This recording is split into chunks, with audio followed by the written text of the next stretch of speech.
पिताश्री, पिताश्री, पिताश्री।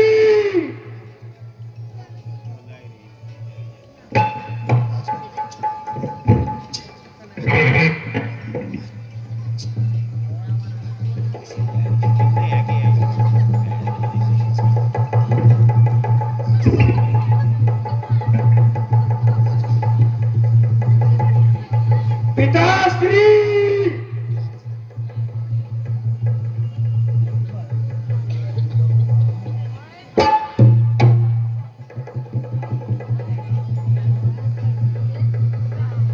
मेघनाथ, मैं समझ गया।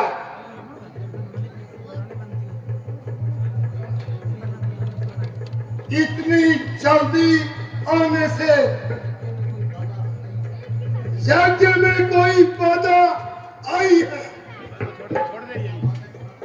उसका बाधक आपका छोटा भाई विभीषण निकला,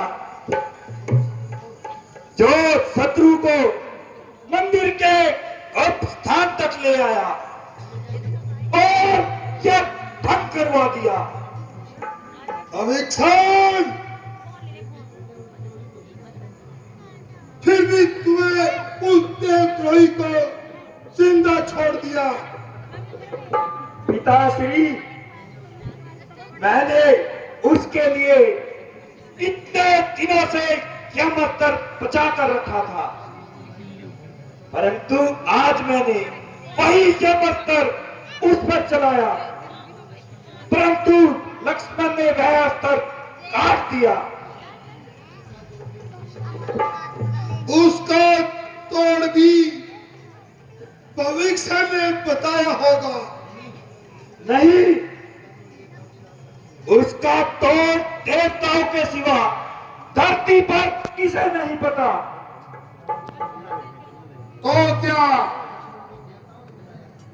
लक्ष्मण को देवताओं ने बताया है? नहीं, उसे बताने की कोई आवश्यकता नहीं है।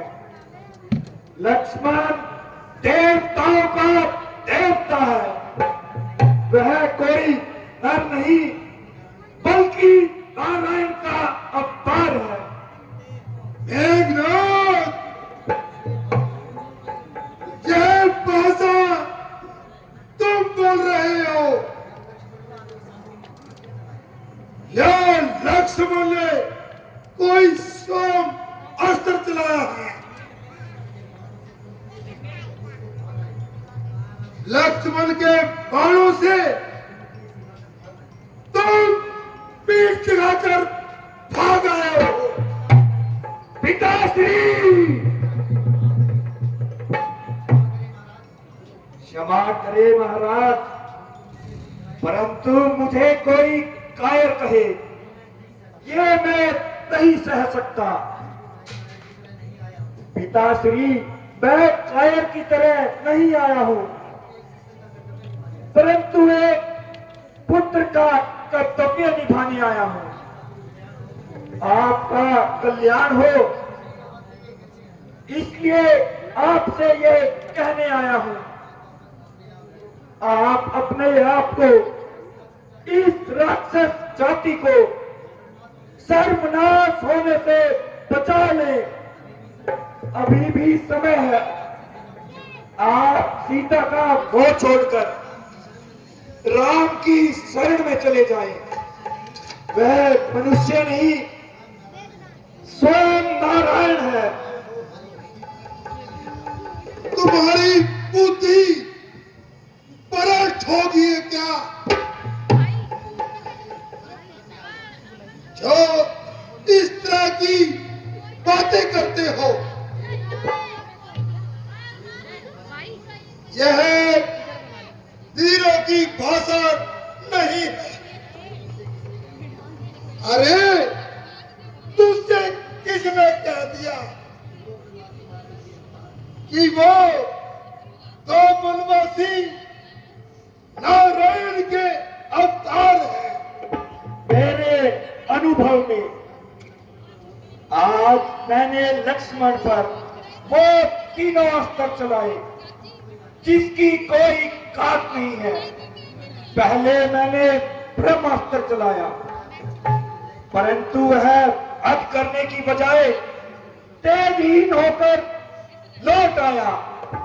फिर मैंने भगवान शंकर का पशुपात अस्त्र चलाया, वह भी उसको नमस्कार कर कर तेजहीन हो गया। फिर मैंने भगवान नारायण की अमोघ शक्ति, जो त्रिलोकी की आखिरी शक्ति है, उसे चलाया, परंतु वह भी उसका वध करने की बजाय उसकी परिक्रमा कर कर लौट आया। इसे देखकर मुझे विश्वास हो गया कि लक्ष्मण नर नहीं, कोई अवतार है। और तुम अपने पिता को ये प्रवचन देने चले आए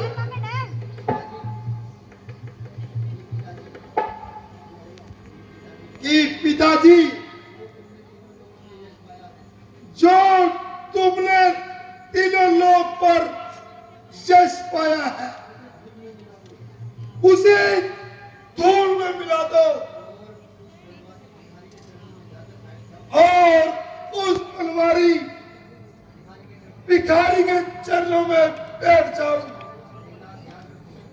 मेघनाथ, याद रखो,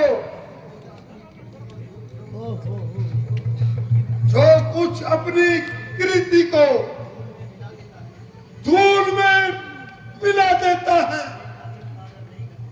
देवता भी उसका आदर नहीं करते। लोग कहेंगे कि मृत्यु के डर से रावण ने हार मान ली।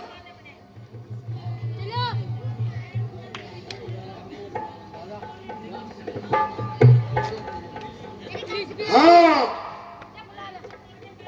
तुम उनकी शक्ति से डरे हुए लग रहे हो और तुम्हारा मन और शरीर दोनों थके हुए हैं। जाओ बेटा, महलों में जाकर आराम करो।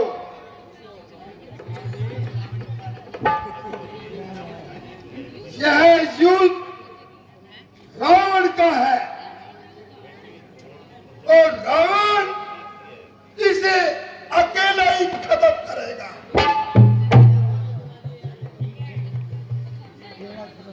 और मुझे नया महाराज ला दिखलाओ।